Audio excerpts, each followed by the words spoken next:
Olá pessoal, falar da morte é um negócio complicado, né? E quando verificamos a aplicação disso para o direito, geramos várias questões controversas. E hoje vamos falar com uma figuraça, o cara em matéria de sucessões, Gabriele Tusa, o autor da Fórmula Tusa. Bem-vindos ao Papeando com Pamplona.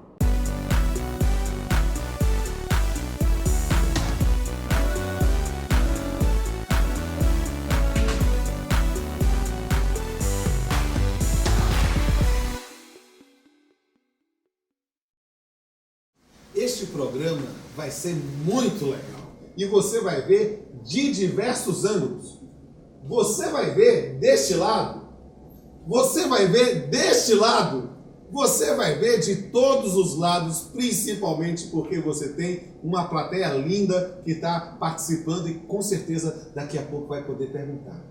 E aí eu quero dizer, Gabriele Tusa, advogado, professor, árbitro e que vai falar conosco sobre o direito das sucessões. Tusa, prazer enorme recebê-lo aqui no Papeando com Pamplona. Obrigado, é um prazer enorme estar aqui, estar na Bahia e estar com esses colegas que eu Vai ser uma beleza. Mas antes disso, roda o VT. Saber a importância de um planejamento sucessório e indagar acerca do motivo deste planejamento sucessório não acontecer de forma frequente no país, eu diria uma questão da ordem do dia. A primeira percepção é que o Brasil, há anos, é um país aí subdesenvolvido. O brasileiro não costuma acumular grande patrimônio. Como ele não acumulava grande patrimônio, não havia grandes preocupações no que diz respeito à transmissão destes bens para após o seu falecimento. Todavia, com a mudança do panorama econômico nos últimos anos, eu diria até nas últimas décadas, o brasileiro passou, graças a Deus, a ter algum tipo de colchão de riqueza maior. E passou então a se preocupar de forma mais veemente com para onde irá este dito colchão de riqueza, este patrimônio, estes bens após o seu falecimento. Então ganhou sim a partir deste momento uma importância maior o cidadão preocupar-se com o seu planejamento sucessório. E o Brasil há muito tem regramentos, normas interessantes ao redor do assunto. Há o testamento, por exemplo, que é um mecanismo interessante de planejamento sucessório.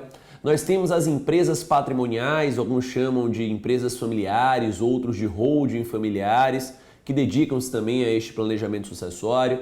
Temos o Instituto da Partilha em Vida, previsto no Código Civil. Cada um dos institutos ele tem o seu cabimento, tem a sua necessidade, ele tem o seu cenário ideal e apenas a análise do caso concreto nos dirá. Fato é que estes institutos, por vezes, possibilitam a redução do impacto tributário, em outras situações, possibilitam um destino melhor do patrimônio, evitar que aquele patrimônio vá para aquela nora, aquele genro que o cidadão não quer. Em alguns outros casos, permite até mesmo o retorno do patrimônio, caso haja aí uma sobrevivência do doador em relação ao donatário. Então sim, a tendência hoje é de aumento de planejamento sucessório e sim, é salutar sabermos o que vai acontecer com o nosso patrimônio após o nosso passamento. Porque o nosso desejo, no fundo, é contemplar quem amamos com algum nível de conforto após a nossa passagem.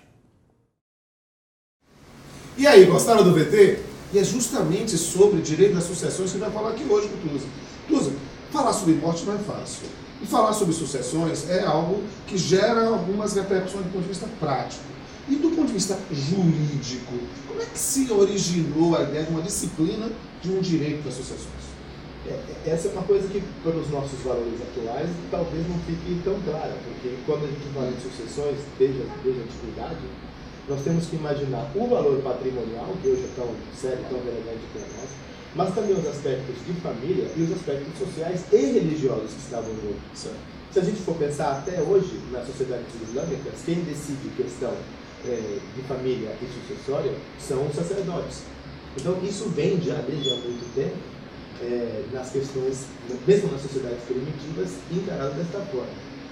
Nós começamos a ter, a primeira observação que a gente enxerga sobre alguma coisa que é disciplinada juridicamente nas sucessões há mais ou menos 2.000 anos, que é o Código de Hammurabi, onde lá já se começa a descrever que o filho ou os filhos de uma mulher falecida tem direito ao patrimônio deixado pela mãe, que não irá então para o pai sobrevivido. Mas pensando nessa disciplina normativa positivada, como é que se deu isso no Brasil?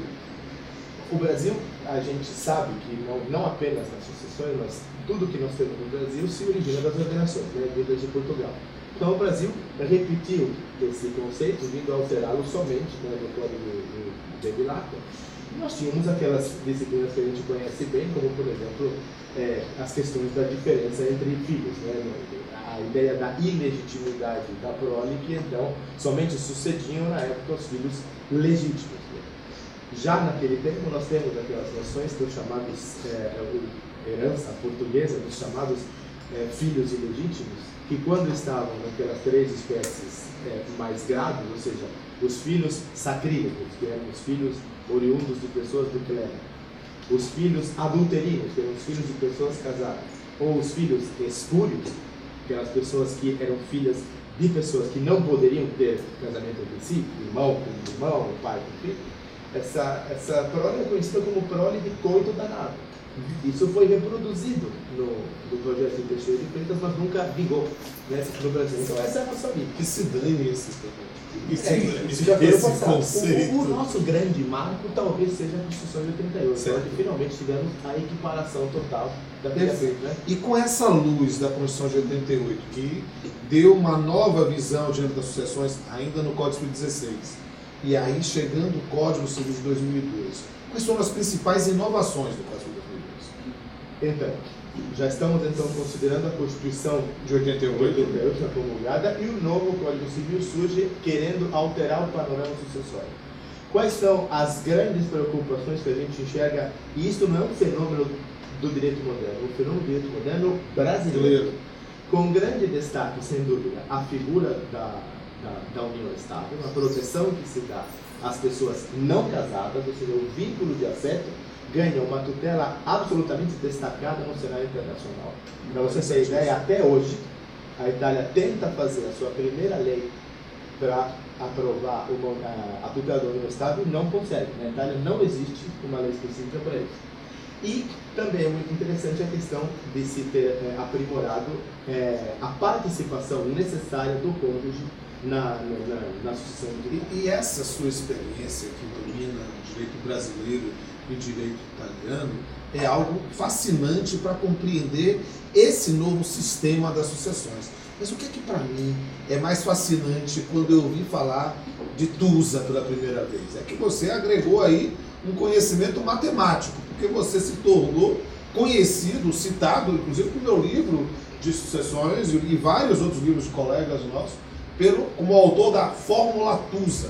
Como é que apareceu essa Fórmula Tusa? E o que é que ela consiste no final das contas? Na verdade, ela é fruto de um problema que todos nós, eu, você e os demais interessados no tema das sucessões, a gente encarou quando surgiu a concorrência sucessória na união estável. A lei passou a dizer, quando um companheiro morre, o outro companheiro é herdeiro. Esse herdeiro pode concorrer com filhos, tanto do autor da herança, do falecido, quanto do sobrevivo, quanto com filhos que sejam somente do autor da herança. No primeiro caso, o quinhão do companheiro é igual ao dos filhos. No segundo caso, já que não há relação entre o herdeiro, o companheiro e os filhos, o quinhão do companheiro sobrevive será metade. Ótimo, metade ou inteiro. E quando tem filhos dos dois tipos? Ou seja, quando não tem nem filiação comum. Essa família mosaico da contemporaneidade. Que cada vez é mais comum, porque as Exato. pessoas hoje têm muito mais oportunidade de. É muito menos estático o fenômeno familiar, né? Então, como fazer quando uma pessoa traz filhos de outro casamento, ou de uma outra relação de união estável, e numa nova união estável tem mais prole? Qual das duas regras vai vigorar? E esse foi sempre o grande drama. O inciso 1, o inciso 2, privilegia os filhos, privilegia a companheira. E no meio desse debate eu disse, veja, se você tem 2 incisos, e os 2 incisos tratam de 2 temas diferentes, o fato de haver um terceiro tema não tratado é uma lacuna da lei. Mas se você tem 2 incisos que possam ser combinados ao mesmo tempo, sem que haja uma contradição entre ambos, não tem lacuna alguma. Basta combinar os 2 incisos, e isto é possível através de uma média ponderada que eu criei, que eu mostro com muita simplicidade, que eu criei, não, na verdade apenas apliquei o que a ponderação fala. Fazendo com que esse companheiro receba um quinhão que não é nem meio e nem um quinhão inteiro. É algo entre 1,5, dependendo do tanto de filho exclusivo ou de filho comum que existe. Esta é a fórmula que às vezes é usada. Do ponto de vista ideológico, talvez fosse muito melhor tratar todo mundo igual, não? É que o que se costumava dizer era: porque eu, que não sou filho desta megera, a megera é hipotética, deveria então ter o meu quinhão diminuído por esta pessoa que meu pai escolheu. Esse foi o drama do legislador na tentativa de solucionar o problema. E aí se criou essa celeuma que hoje temos que ficar solucionando o tempo todo. E vamos falar ainda muito mais, mas eu queria que você fizesse um recado final para um cidadão que está aqui falando e que muitas vezes tem pudor, medo de falar de sucessões. Por que a gente tem tanto medo, tanto pudor de falar de sucessões? Então, na verdade, vamos estender a pergunta: por que as pessoas, às vezes, com possibilidades e com 3 ou 4 filhos, não fazem seguro de vida? Por que no Brasil, considerando que a sucessão testamentária é a sucessão primeira, porque no Brasil 99,5% das sucessões não são por testamento? A primeira resposta seria muito simples: não sei. Ou seja, por algum motivo que talvez envolva um pouco o medo da morte, há dificuldade dos cartórios. Os cartórios deveriam simplificar o sistema de acesso e divulgar isso um pouco melhor, mas uma coisa que eu sinto muita falta, 2 coisas que eu acho que no Brasil deveriam ser muito mais utilizadas: é a arbitragem no campo dos contratos e o testamento no campo dos sucessões. O testamento consegue realmente colocar, às vezes você tem uma família onde nitidamente um dos filhos precisa de mais patrimônio porque está fazendo um negócio que será benéfico para todos os demais. Então, o testamento, infelizmente, é uma grande mão na roda, deveria ser mais utilizado, infelizmente não. Vamos falar sobre isso, mas eu tenho que lhe dizer que está sendo um prazer enorme recebê-lo aqui e na minha casa, na minha terra, para falar sobre tudo que você domina, bebendo na minha caneca. Mas eu tenho que dizer que isso não pode ser um privilégio só meu, eu não sou egoísta, meu amigo. E eu tenho uma plateia linda que está aqui hoje, olha, um papeando altamente concorrido para ver. E eu acho que eu vou achar alguém que queira perguntar, quer ver? Alguém quer perguntar? Eu disse. Olá, professor Tusa. Meu nome é Josilon Figueiredo. Qual a sua opinião sobre o Instituto da Legítima? Quando a gente fala em legítimo, estamos falando daquela porção do patrimônio do falecido, da pessoa que pretende como herança, a sua herança, né? Quando ele pode testar essa porção, ele tem apenas a possibilidade de fazer isso com metade do seu patrimônio, a porção disponível, como a gente chama. Essa outra metade, que é a legítima, que é a porção indisponível, deve necessariamente ir aos herdeiros necessários.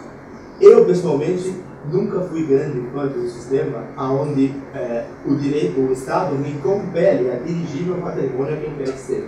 Eu poderia, por exemplo, achar que a criação dos meus filhos seria muito melhor se eles não tivessem esse suporte monetário. Poderia ser uma opção minha pessoal, mas o Estado não me permite isso.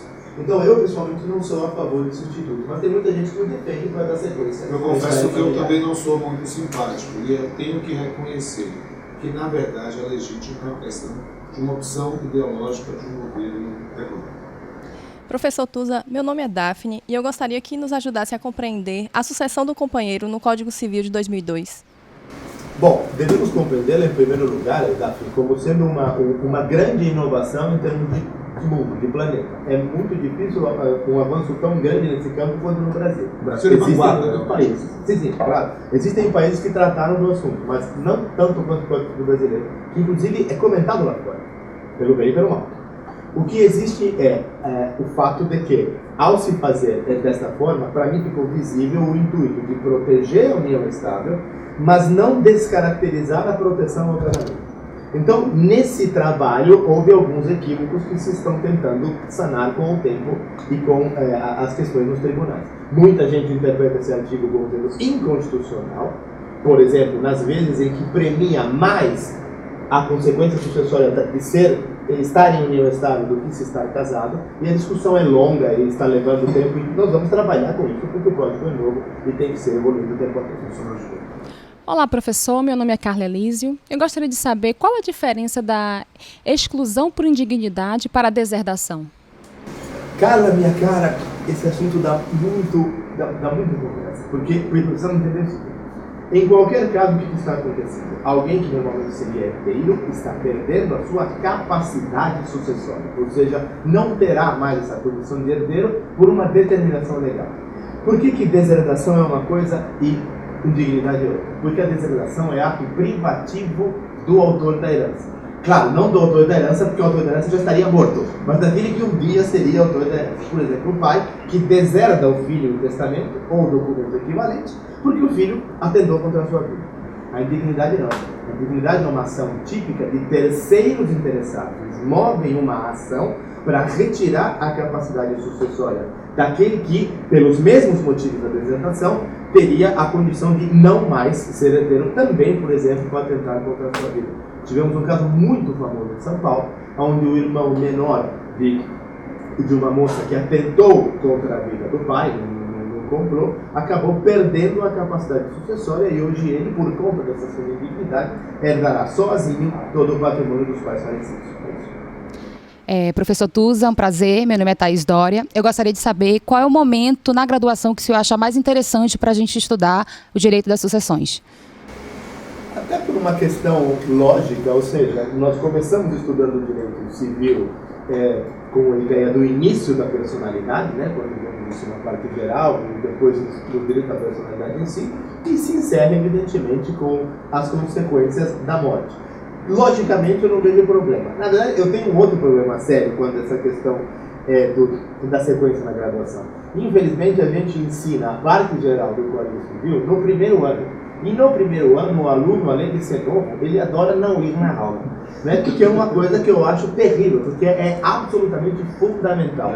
Eu gostaria muito que isso fosse até retomado, né? Quando as pessoas já estão mais maduras no quinto ano. Mas do ponto de vista das sucessões, eu acho que ele se encerra justamente o fim da personalidade e suas consequências patrimoniais. A ideia do Thaís de sucessões ser no final, porque ela não se relaciona só com família, com partilha, se relaciona com todo o direito civil, aspectos dos direitos reais, aspectos contratuais, então toda a base do direito civil tem que ser compreendida. Claro. Professor, me chamo Múcia e gostaria de saber se a vocação é hereditária de animais e coisas. Bom, a capacidade sucessória no Brasil, ela é exclusiva de pessoas. Curiosamente, até no livro da professora Morena Diniz, quando se fala nisso, está lá expresso. Pertencer à espécie humana. Devemos até estender um pouco isso, porque isso vale também para a pessoa jurídica. Né? Mas, de qualquer forma, é necessário que seja a pessoa, no Brasil. Já no exterior, existem nos Estados Unidos, por exemplo, é perfeitamente possível deixar os seus bens para animais. Portanto, no caso, estou achando que você quer deixar o seu dinheiro para o seu cachorrinho de estimação, ou você muda para lá, ou esquece, não vai ser possível. Ou no Brasil, você cria uma fundação para cuidar do seu gatinho. Fundação Múcia. Fundação Múcia. Professor Tusa, meu nome é Joelma. A minha pergunta é, por que a sucessão testamentária não é tão comum no Brasil? Olha, Joelma, eu vou te dizer, eu acho que, em primeiro lugar, não há dúvida que o problema maior é um certo, talvez não justificado, receio da morte. Se tem uma coisa que é verdade, é que todos nós algum dia vamos morrer. Mas no Brasil existe também um problema com os aspectos da dificuldade. A burocracia é muito grande, deveria ser simplificada e atingir mais pessoas nas comunidades menos acessíveis. Né? Isso simplificaria muito a vida das pessoas e acho que caberia realmente um trabalho social público para se divulgar a importância e a relevância do testamento. É evidentemente para mim uma questão cultural. E Tusa, infelizmente o tempo está acabando, eu vou ter que partir agora para uma última pergunta. Alguém quer perguntar? Pergunte você aí, por favor. Professor Gabriele Tusa, me chamo Pedro e gostaria de saber o que o senhor acha sobre o planejamento sucessório. Pedro, essa é uma pergunta muito boa, muito moderna, na verdade. O planejamento sucessório hoje, evidentemente mais para os patrimônios de monta, é uma solução absolutamente indispensável, inclusive por conta da grande dificuldade tributária que existe no Brasil, mais do que em outros países. Através de um bom planejamento sucessório, se consegue determinar a manutenção do patrimônio, a redução das questões tributárias e, por vezes, dependendo de como a família está distribuída, se, por exemplo, tem empresas ou ativos envolvidos, isso pode fazer com que a facilitação da transição patrimonial seja muito mais eficaz, inclusive do ponto de vista econômico. Podemos fazer isso com fundos, podemos fazer através de holding, tem vários sistemas hoje que autorizam entender que o planejamento sucessório é absolutamente fundamental, dependendo do patrimônio envolvido, para que a família possa manter e fazer o seu melhor planejamento. Olha, eu não tenho dúvida disso, de que talvez o planejamento sucessório pode ser um bom tema para o Papeando com Pampão. Como direito das sucessões foi hoje. E falar com Tusa sobre sucessões foi um prazer enorme. Eu tenho que dizer que este cara é uma figura. Talvez esse tenha sido um dos papeandos mais divertidos de gravar dos últimos tempos. E Tusa, quero dizer que os braços da Bahia serão sempre abertos a receber aqui. É uma honra você, uma figura. Muito obrigado. Um brinde à Bahia, um brinde a você, se você me permite, um brinde ao Orlando Gomes e o João Figueiredo. E vamos terminar mais uma vez o nosso Papeando com Pampão, com direito, com poesia. E nós falamos sobre sucessões. Então, nós vamos falar sobre vocação hereditária. Vocação hereditária. Quem será que receberá o legado da minha vida? A quem será finalmente destinada a herança da minha sina? Será que o que eu fiz, tenho visto, lutado e conquistei, terá alguma valia, algum significado para quem não sei? Imaginar haver sentido em uma vocação necessária é dar um prestígio indevido a uma mera linha hereditária. Acreditar na legítima é não perceber que se é inocente vítima de um fazer sem querer. O melhor, sem dúvida, é que tudo o que sou fique apenas na memória e no coração de quem me amou. E tudo mais que conquistei, se eu mesmo não destinei, que seja distribuído a quem não deu a sorte que eu dei. Até a próxima.